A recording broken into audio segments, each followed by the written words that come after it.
வணக்கம், வாழ்க வளமுடன். நான் உங்கள் ஜோதிடர் மாணிக்கவாசன் பேசுறேன். இன்னைக்கு பேசக்கூடிய தலைப்புன்னு பார்த்தோம்னா, விபத்துகளே நடக்காத ஜாதக அமைப்பு எப்படி இருக்கு அப்படிங்கிறத நம்ம ஜென்ரலா பார்க்க போறோம். இப்ப பார்த்தோம்னா, லக்னாதிபதியும் 4 குடையவனும் இணைந்து 6, 8, 12ல மறையாம கேந்திர திரிகோணங்கள்ல அமர்ந்து ஆட்சி பலம் உச்ச பலம் பெற்றோ லக்னமோ அல்லது 4 குடையவனோ ஓகேங்களா, ஆட்சி உச்சம் பெற்று அதை குரு பார்த்திருந்தாருன்னா வாழ்நாள் முழுவதும் விபத்துகளே ஏற்படாத ஜாதக அமைப்பு உள்ளதாக இருக்கும். ஓகேங்களா.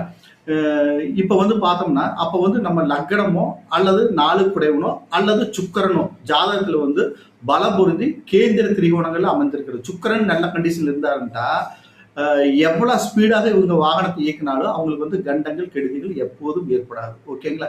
லக்னம் 4 குடைவன் சுக்கரன் இது ஜாதகத்துல பலம் பொருந்தி இருக்கணும். பலம் பொருந்தி இருந்தா எந்த காலத்திலையும் நம்மளுக்கு வாகன விபத்துகள் ஏற்படாது. ஓகேங்களா.